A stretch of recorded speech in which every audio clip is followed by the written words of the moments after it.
अस्सलामुअलैकुम दोस्तों टाइटैनिक का हादसा दुनिया के बड़े हादसात में शुमार किया जाता है। अगर इसको तारीख का एक बड़ा हादसा कहा जाए तो ये गलत ना होगा। इस जहाज़ का यूं अचानक डूब जाना एक बड़ा हादसा समझा जाता है। ये ऐसा हादसा है जिसको भुलाना आसानी से मुमकिन नहीं। ये वो हादसा है जिसको सुनते साथ ही दिमाग में अजीबोगरीब ख्यालात आने लग पड़ते हैं, और यही वजह है कि अभी तक इस हादसे के मुतालिक कई राय दी जा चुकी हैं। दोस्तों, ये जहाज़ आखिर किस वजह से डूबा, इसके मुतालिक मुख्तलिफ वजूहात बयान की जाती हैं, और हर तहकीक में सिर्फ एक बात यकसा समझ आती है, वो ये है कि टाइटैनिक के साथ ये हादसा किसी बड़े आइस बर्फ के साथ टकराने से वजूद में आया था। लेकिन ठहरिए, क्या वाकई इस शानदार और मजबूत जहाज़ का खात्मा एक आइस बर्फ के साथ टकराने से हुआ था? तो दोस्तों, इस मामले को ख़त्म करने के लिए हमें इसकी तारीख और मजबूती पर गौर करना होगा। 14 अप्रैल 1912 ईस्वी को रात 11:40 पर इस जहाज़ के साथ एक ख़तरनाक हादसा पेश आया। तारीख के मुताबिक ये जहाज़ एक बड़े आइस बर्फ से टकराया था, और टकराने के ठीक 3 घंटे बाद इसने अपने इख्तिताम पर जाना शुरू कर दिया, और 15 अप्रैल 2:20 पर यह जहाज़ अटलांटिक ओशियन में मुकम्मल तौर पर गायब हो गया, जिस पर तारीख आज तक समुद्र में गोते खाती नज़र आ रही है। यह जहाज़ डूबते डूबते 1500 कीमती जानें भी अपने साथ ले गया। नाजरीन, इस जहाज़ के डूबने की जांच पड़ताल करने वाले माहिरीन ने एक बार फिर दुनिया को हैरत में डाल दिया है। अगर इसकी साख देखी जाए तो इसकी लंबाई 882 फुट, 92 फुट चौड़ाई, 175 फुट ऊंचाई और 4,63,628 टन वजन था। इसकी बनावट पर उस वक़्त का सबसे कीमती मटेरियल इस्तेमाल किया गया था, और कम से कम 3000 आदमियों ने इसकी तमीर में हिस्सा लिया था। बाज़ दफ़ा तो इस तरह होता था कि काम करने वाले मुसलसल 6-6 दिन जाकर अपना काम मुकम्मल किया करते थे। लेकिन इस सब के बावजूद इसकी तमीर में 26 माह यानी 2 साल 2 महीने लग गए। नाज़रीन, इसकी तमीर के दौरान 8 आदमियों की जान गई और 238 शदीद ज़ख्मी हो गए, क्योंकि इसकी ऊंचाई इतनी ज़्यादा थी कि बावजूद एहतियात के थोड़ी सी भी लापरवाही आदमी को मौत के घाट उतार देती थी।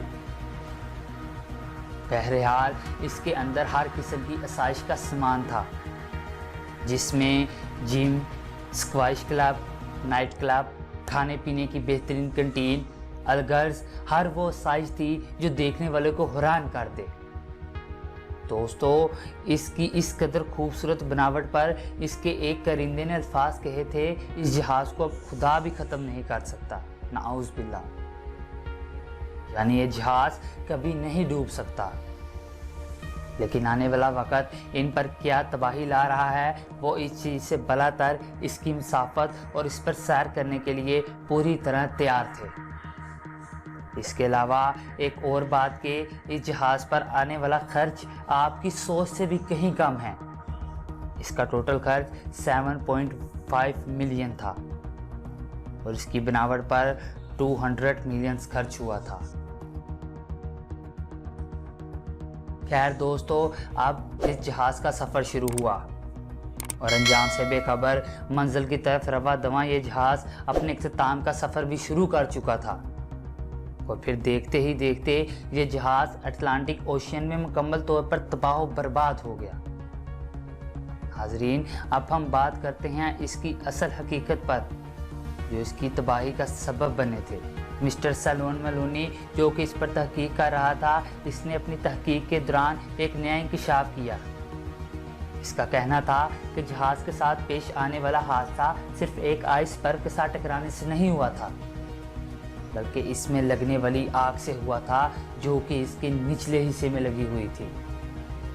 चूँकि ये हिस्सा सबसे नीचे था और सामने ना होने की वजह से इस पर किसी की नज़र नहीं पड़ी। दूसरी बात ये कि इस पर इस्तेमाल होने वाला मटेरियल अगरचा उस वक़्त का बेहतरीन मटेरियल था, लेकिन आज के स्टील की निस्बत से अदना और कम रेजिस्टेंट वाला स्टील था जो आसानी से पिघल गया। यही वजह है कि आग लगने के बायस वो हिस्सा इंतहाई कमज़ोर हो गया और आग 3 दिन तक मुसलसल लगी रही। और इससे भी ज़्यादा हैरानी की बात यह है कि इससे टकराने वाला आइस बर्फ एन उसी जगह टकराया जहां आग लगी हुई थी। दोस्तों, आप इसे कुदरत का फैसला कहें या इनकी बदकिस्मती, जिसने दुनिया के इस अजीम जहाज़ को मिलिया मेट करके रख दिया। लेकिन बात यहाँ ही ख़त्म नहीं हुई। जैसा कि बड़े बहरी जहाज़ों में हादसा से बचने के लिए लाइट बोट रखी जाती हैं और ये लाइट बोट जहाज़ के वज़न और मुसाफिरों के मुताबिक रखी जाती है। इस जहाज़ की साख और मुसाफत की तादाद के मुताबिक 60 लाइट बोट रखी गई थी, लेकिन आर्डर 45 का दिया गया, जो बाद में मज़ीद कम करके 20 कर दी गई, जो कि एक वक़्त में सिर्फ 20 लोगों का वज़न उठा सकती थी, जबकि 45 की कैपेसिटी होनी चाहिए थी। तीसरी बात यह है कि उस वक़्त आने वाले ख़तरात को देखने के लिए सोनार सिस्टम नहीं थे, बल्कि दूरबीन इस्तेमाल होती थी। उस वक़्त ये दूरबीन जहाज़ के स्पेशल लॉकर में मौजूद थी और इसकी चाबी किसी ऑफिसर के पास मौजूद थी, जो वक्ती तौर पर ना मिली। अगर इन दूरबीनों के ज़रिए आने वाले ख़तरात को देख लिया जाता तो वक्त पर ही इससे बचाव के इंतज़ाम किए जा सकते थे, लेकिन इसे इंतज़ामिया की गैर जिम्मेदारी कहें या जानते पूछते हुए नज़रअंदाज करना। नाज़रीन, अब मज़ीद धचका तब लगा जब इस जहाज़ में आने वाली खराबी के मुतालिक इंतज़ामिया पहले ही जानती थी, यानी सफ़र शुरू होने से पहले ही इंतज़ामिया को पता चल गया था कि जहाज़ में फ़नी खराबी है। लेकिन उस वक़्त तक सारे टिकट्स बिक चुके थे और इस सफ़र पर जाने वाले बाकी जहाज़ों को रोक दिया गया था। इस वजह से खराबी के बावजूद इस जहाज़ को मंजिल की तरफ रवाना कर दिया गया और इस तरह ये जहाज़ अपने पहले ही सफ़र में समुंदर की नज़र हो गया।